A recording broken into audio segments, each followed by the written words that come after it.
It was obvious that Caitlyn was frustrated in the first half. Things weren't falling for her. She was kind of letting people blow by her. But again, in the second half, she came back. She threw down the points. Her defense was definitely better. I still think that, there's some rust to kick off. It is the first game of the season, so I'm not crashing out. But actually, I really like that frustration right there. That's not just a bad shooting night. Watch her body language in the first half compared to after halftime. Something changed. And the speculation about what sent Caitlyn Clark to the locker room multiple times during this game reveals how carefully the Fever are managing their franchise player after last season's injury controversy. The Dallas Wings took Game 1 against Indiana 107-104 in a contest that had 11 ties and 11 lead changes. But the final score doesn't tell the real story here. Yes, the Fever did go down, but I'm telling you, this game was well within reach. Caitlyn Clark and Kelsey both were very off on their three ball. And if either of them had average field goal percentages from the three, the Indiana Fever definitely could have taken this game. That being said, I do think that the game was definitely, for the most part, dominated by Dallas, especially in the... This is exactly what makes Dallas dangerous this season. Kurt Miller assembled something special with this roster. Paige Beckers, Areko Gunbowale, Odyssey Sims, and Isaiah James form a core that can match up against anyone in the league. And here's what's critical. Their bench is legitimately 8 players deep, with contributors who can score. Compare that to Indiana's situation. They're running a big three offense with Caitlyn Clark, Kelsey Mitchell, and Aliyah Boston carrying the entire scoring load. When 2 of those 3 have off nights from beyond the arc, like they did in this game, the Fever have no backup plan. And in my opinion, it was to fake the play for Caitlyn, who goes and draws the defenders. She does draw defenders in, and then the inbound does go to Kelsey. Unfortunately, Kelsey just didn't hit it. And listen, nobody is beyond reproach. Caitlyn is not beyond reproach in this game. There it is. That defensive breakdown is what plagued Indiana all first half. Caitlyn's perimeter defense was non-existent early. She was letting Odyssey Sims blow by her for easy buckets. The switches weren't communicating, and Dallas capitalized on every single mistake. But here's what changed everything. Whatever happened at halftime, because the Caitlyn Clark, who came out for the third quarter, was a completely different player. Lay down the points in the second half. Overall, she did come away with 20 points. I think my favorite play was this spin move drive to the cup. Mitchell using the screen. Clark evades. 3 seconds. Clark, the spin and the lay. She was definitely creating her own shots. And actually, now that I mention it, the three ball that was falling for her, both of those were catch and shoot where she was playing off ball. So her off the dribble work was definitely mostly paint work. Clark the rebound, pushing pace for Indiana. That's the shot that defines her night. Wide open. Time to set her feet. Perfect form. And it just didn't fall. Caitlyn went cold from 3, shooting well below her average. Kelsey Mitchell, who dropped 30 points, also struggled from beyond the arc at crucial moments. Do the math. Indiana lost by 3 points. If either Clark or Mitchell shoots their normal percentage from 3, the Fever win this game. That's how close this was, despite Dallas dominating the first half. But there's something else happening here that nobody's talking about. Caitlyn made history in this game, becoming the fastest player in WNBA history to reach 1,000 points, 250 rebounds, and 250 assists. She's hitting milestones even on her worst shooting nights. Now, I do want to get to this idea that Caitlyn Clark is injured, because a lot of people in my live were commenting that Caitlyn Clark was injured. She did head to the locker room, I think, a few times during the game, but I'm going to get to that later because I do want to finish with all these highlights. So stay tuned, because as far as the game goes... Now watch this exchange with Isaiah James. The lip readers went to work on social media and caught what Caitlyn said after that foul call. Quote, "Flop in all effing day." Even Rebecca Lobo called out the flopping during the broadcast. This is the physicality Indiana's going to face all season. Teams know Caitlyn draws attention, so they're testing how much contact the refs will allow. And when that doesn't work, some players are selling contact that isn't there. But Aliyah Boston, again, she had a great game. She had a great game defensively and offensively, preventing Jess Shepard from the layup here, taking it to the other end for the steal.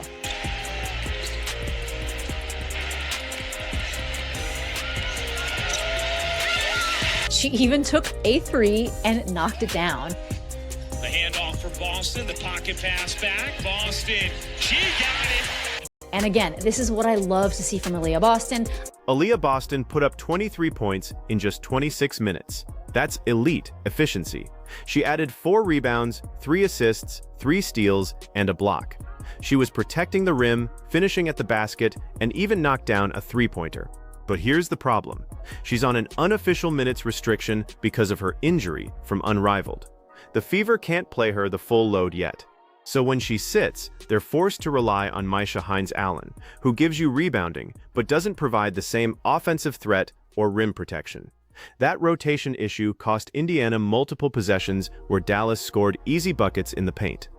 If Aliyah could have played her normal 35 minutes, this game probably goes the other way. She went 6 for 7 at the free throw line, 3 rebounds, 4 assists. She did only have 2 turnovers, so not too bad, but not great, of course, especially for a shooting guard. But I gotta say, if Kelsey's 3-ball was falling like it usually does, the Indiana Fever only lost this game by 3 points. In no way am I worried about the Indiana Fever because, one, they didn't have Mo Billings in. I do see that this was hurting the Indiana Fever, so her being in when she does come in can only... Kelsey Mitchell dropped 30 points on 6 of 7 shooting from 3 in the first half. She was unconscious early, but in the second half, when Indiana needed her most, those shots stopped falling. She finished the game shooting well overall, but the timing of her misses hurt. This is the challenge with a big 3 offense. When 1 or 2 of your stars have an off quarter, you need role players who can step up and create their own shot. Indiana doesn't have that yet. KK Harris showed flashes with 11 points in 19 minutes, but she's still developing. Lexi Hull was scoreless. The Fever are 1 injury or 1 bad shooting night away from having no offensive firepower beyond their 3 stars. She also had 2 steals, that one off of Caitlyn. Paige came away with 20 points, so they had 3 players in the 20-point mark. Isaiah James in double digits with 10 points in 16 minutes. Jessica Shepard with 13 points in 32 minutes. And Alana Smith had a pretty quiet game, but she also did just get her face knocked out. So I think she's like getting used to the face mask. I don't think anyone likes to play with the face mask.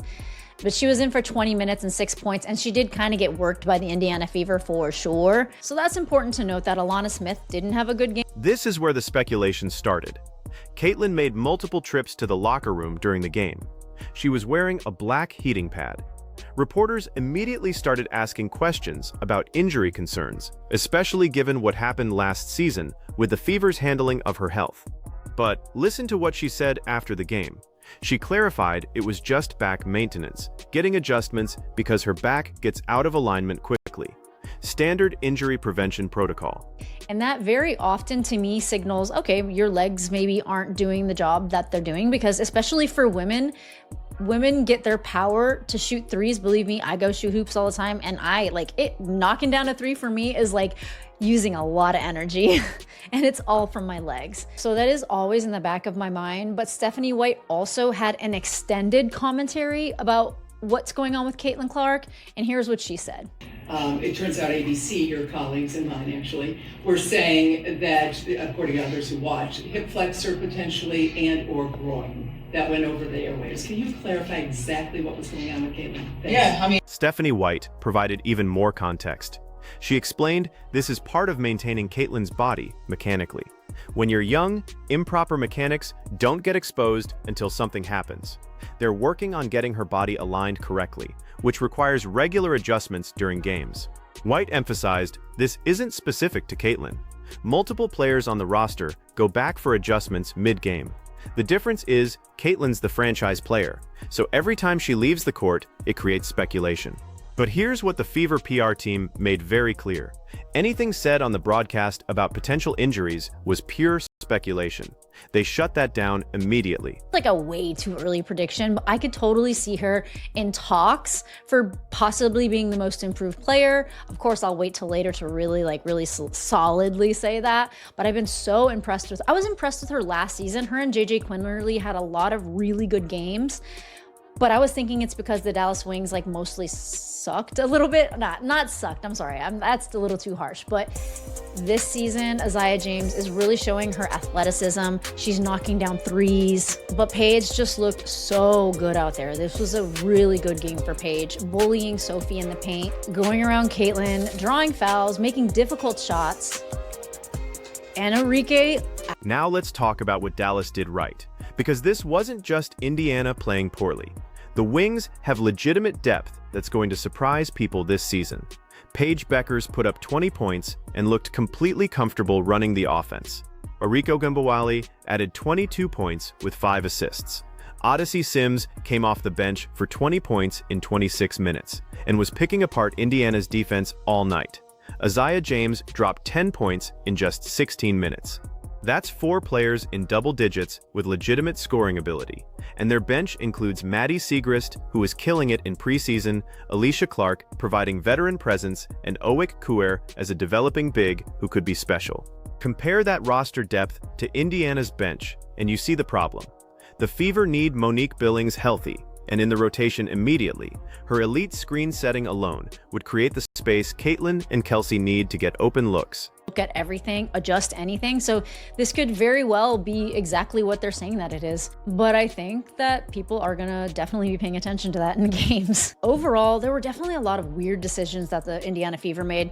Some odd rotations, a lot of rotations actually. And that Dallas Wings bench is very deep and very good. I mean, think about who their bench is. I know that they started Odyssey Sims today, but I wouldn't think that she's going to be starting a lot. So if Arike Gumbawale goes out, they just have Odyssey Sims to come in. And Odyssey was knocking down shots. She was knocking down threes, like driving to the cup, but bullying through defenders. I think once AZ Fudd does kind of get into the rhythm of the WNBA, AZ... Here's what this game revealed about both teams going forward.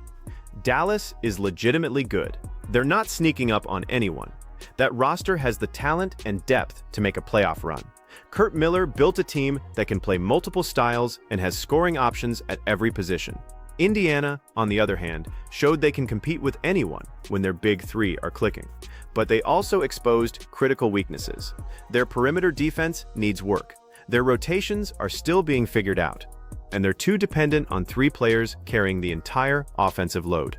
The good news for Fever fans, this game was absolutely winnable. They lost by 3 points despite Caitlyn and Kelsey both shooting poorly from 3, despite Aaliyah being on a minutes restriction, despite not having Monique Billings available for her screen setting. Fix any one of those issues, and Indiana wins this game. That should be encouraging, not concerning. This is game 1 of the season. There's rust to shake off, chemistry to build, rotations to optimize. But the bad news? The Eastern Conference is loaded this year.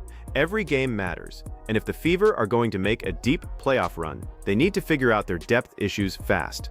They can't rely on 3 players to do everything for 82 games. Stephanie White has decisions to make about the rotation. Does Myesha Hines-Allen deserve those backup center minutes, or should they be looking at other options?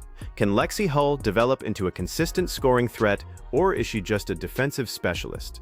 Will Raven Johnson, the rookie point guard, earn more playing time as she adjusts to the WNBA pace? And then there's the elephant in the room, Caitlyn's back maintenance. The Fever are clearly being cautious after last season's injury management controversy. They're not taking any chances with their franchise players' health. That's smart, long-term thinking, but it also means they need to be prepared for games where she might not be at full strength. Watch how Dallas defended Caitlyn in this game. They were physical without fouling. They forced her left when possible. They denied her the three-point line and made her create in the mid-range. Other teams are going to study this film and copy that defensive game plan. The question becomes, can Indiana adjust? Can they run more pick-and-roll action with Aaliyah and Caitlyn to create easier looks? Can they get Kelsey more catch-and-shoot opportunities off ball movement instead of having her create everything off the dribble? Can they find a 4th scoring option so teams can't just load up on the big 3? These are the questions Stephanie White needs to answer in the next few weeks, because this Dallas game was a preview of what elite teams are going to do against Indiana all season. They're going to make Caitlyn work for every shot. They're going to force other players to beat them, and they're going to attack Indiana's perimeter defense relentlessly. The Fever have the talent to be a championship contender, but talent alone doesn't win titles. You need depth, you need defensive consistency, and you need multiple players who can create their own shot when the stars are having off nights. So here's the real question. Is this Indiana roster good enough as currently constructed to compete for a title? Or does the front office need to make moves before the trade deadline to add that fourth scoring option and improve their bench depth? Because right now, they're one Caitlyn Clark injury away from being a lottery team. And that's not a sustainable way to build a championship roster. What do you think the Fever should do? Drop your takes in the comments, hit that like button, and subscribe for more WNBA breakdowns all season long.